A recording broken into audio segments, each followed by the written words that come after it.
La question qu'on doit se poser est que au moment où l'Afrique veut sortir d'une trou, et là on commence déjà à voir des tempêtes qui se dirigent vers l'Afrique. On va commencer cette vidéo par dire nos sincères condoléances à la Russie. Qu'est-ce qu'on peut dire? C'est l'Ukraine? C'est la France? C'est l'OTAN? Point d'interrogation. Dites-nous en commentaire qu'est-ce que vous pensez à l'heure actuelle. L'Afrique veut déjà être libre et voilà ce qui nous arrive. Qu'est-ce qu'on peut dire de ce sujet? Nous allons continuer. En Afrique, on dit, si tu veux aller vite, marche seul. Mais si tu veux aller loin, marchons ensemble. Bonsoir à tous, j'espère que nous allons tous bien. Pour que nous puissions bien commencer cette vidéo d'aujourd'hui, commencez par aimer la vidéo et puis s'abonner. Et surtout, partager à toute la communauté francophone qui nous soutienne. On va commencer. Patron du groupe paramilitaire russe serait mort ce mercredi suite à un accident d'avion. La question qui se pose est de savoir si son décès est un accident ou cela est provoqué. Un avion privé de 10 personnes à son bord s'est écrasé ce mercredi dans la région de Tver, en Russie. Selon les dernières nouvelles, l'appareil effectuait une liaison Moscou-Saint-Pétersbourg. Il n'y a eu aucun survivant dans les crashs selon les services de secours russes. Il y avait 10 personnes à bord, dont 3 membres d'équipage. Toutes les personnes à bord sont décédées, est-il indiqué. Le ministère russe des situations d'urgence a aussi précisé que les patrons du groupe paramilitaire Wagner faisaient partie des passagers. L'avion privé Embraer Legacy s'est écrasé près du village Koujekino, dans la région de Tver, au nord-ouest de Moscou. Des opérations de recherche sont menées par les services de secouristes. Et ce que vous devez savoir, Evgeny Prigozhin, mort 2 jours après sa vidéo.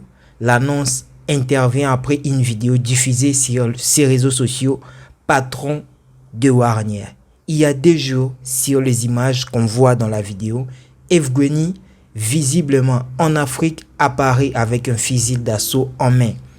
Il menait une promenade en faveur de la Russie. Nous travaillons, la température est de plus de 50. Comme nous l'aimons, les groupes Wagner effectuent une mission de reconnaissance. C'est ce qui a indiqué les patrons de Wagner sur les images. La question qu'on doit se poser est que, au moment où l'Afrique veut sortir d'une trou, et là on commence déjà à voir des tempêtes qui se dirigent vers l'Afrique. On va commencer cette vidéo par dire nos sincères condoléances à la Russie. Au moment où l'Afrique veut sortir de l'enflot, et là on voit déjà des attaques qui commencent à venir.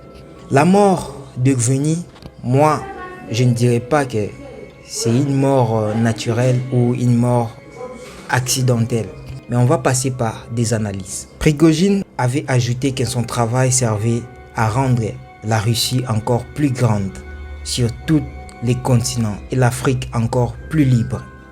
Le messieurs de Wagner, si je peux dire, les Wagner sont pour l'Afrique. Ils veulent rendre le pays africain libre. On va voir même que la Russie, ils ont dit que non, nous sommes prêts à rendre l'Afrique libre et à rendre la Russie plus grande qu'avant. Et là, on voit la descente des Wagner en Afrique. Ils étaient maintenant au Niger. Le Niger est bel et bien exploité par les Français. Nous le savons bien. Nous venons de perdre un élément. Evgeny n'est plus avec nous.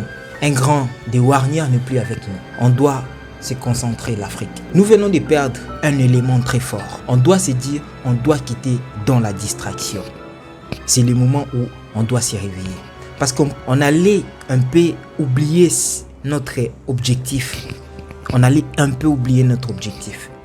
Mais là, on commence à voir que non. Quand vous voulez sortir, il y a quand même le vent qui pousse la porte pour que nous ne puissions pas sortir. On doit se réveiller. Quand les pays africains veulent se réveiller, il y a des attaques qui se dirigent déjà vers nous. On ne doit plus rester distrait. On doit se concentrer. On va continuer. Evgeny, qui s'est présenté comme étant les cauchemars des djihadistes du groupe État islamique et d'Al-Qaïda. Les Wagner sont là, ils sont venus pour combattre les djihadistes dans ces pays. Les Américains et les Français ont été là depuis des années, mais ils n'ont jamais pu se débarrasser de ces putains de djihadistes. Les Wagner sont là, Ils ont déjà commencé à montrer le fusil. Et là, nous venons de perdre un élément très fort.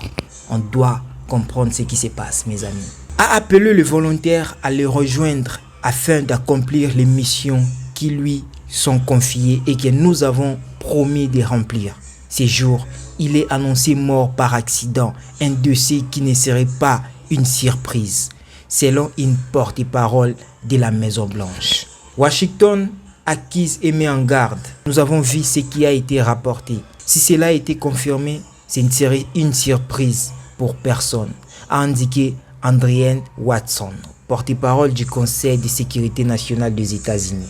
Je ne sais pas encore tout à fait ce qui s'est passé, mais je ne suis pas surpris. Peu de choses ne se passent en Russie sans que Poutine n'y soit pour quelque chose, a déclaré le président américain Joe Biden.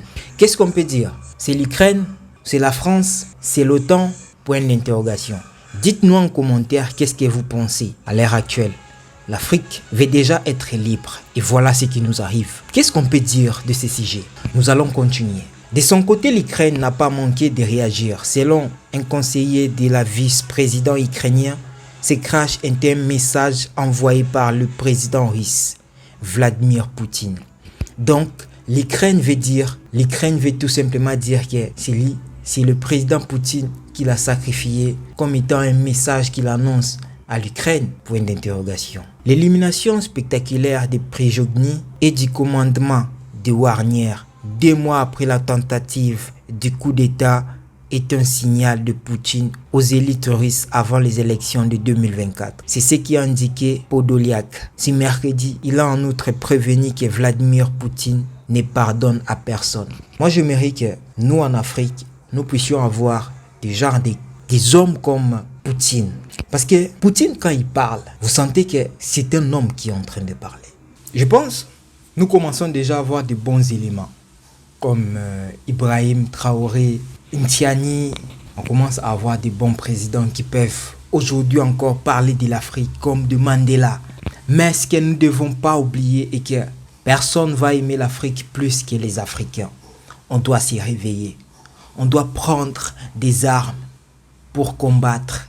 Parce que le combat est très très fort. On va combattre contre les ennemis. On va combattre pour toutes ces personnes qui veulent la pauvreté de l'Afrique. Aujourd'hui, nous avons les Niger, le Mali, les Guinées, que nous applaudissons pour tous ces pays qui comprennent déjà. Je pense que prochainement, on aura les Congo, on aura les Gabon, on aura la Côte d'Ivoire, les Sénégal, tous ces pays. Afrique debout, réveillons-nous et prenons garde de tout ce que nous faisons. Les choses vont commencer à changer. Aujourd'hui, nous avons perdu un élément en Afrique. Puisque moi, je dirais même que la Russie, c'est l'Afrique actuellement. La Russie a ouvertement donné la possibilité à tous les Africains de rejoindre la Russie pour des formations militaires, pour des formations. Presque toutes les formations sont presque disponibles pour les Africains. Je pense que nous, Africains, on doit comprendre qu'il y a un adage qui dit « Si tu veux aller loin, vous devez être en équipe. Mais si tu veux aller vite, alors tu peux marcher seul. » Mais nous voulons aller trop loin. Alors nous devons pratiquer l'amour entre Africains. On doit s'unir. On doit appliquer la force de l'unité pour que nous puissions aller très loin. Et pour finir cette vidéo, je dirais, c'est en essayant encore et encore, et encore et encore, que le singe a appris à bondir. C'est en essayant encore et encore que le singe a appris à bondir. Et nous, Africains, c'est à tenta, c'est en essayant de s'en sortir, c'est en essayant d'être libres que nous finirons par sortir. Ingeta à tous les Africains, Ingeta à la peau noire, nous sommes fiers de l'être. Je l'ai dit, ma peau réunie quand il y a le soleil, et je suis fier de l'être. Il y a beaucoup de gens qui se bronzent à chaque fois, il y a le thé, mais nous avons de beaux anges de peau naturelle. Alors, Ingeta, tous les Africains, restons fiers et restons noirs. Disons, fiers de l'Afrique. On va continuer et je vous laisse continuer dans les commentaires. Moi, j'ai fini ma part et je vous laisse faire votre part. D'aimer et de commenter et de me dire ce que vous pensez.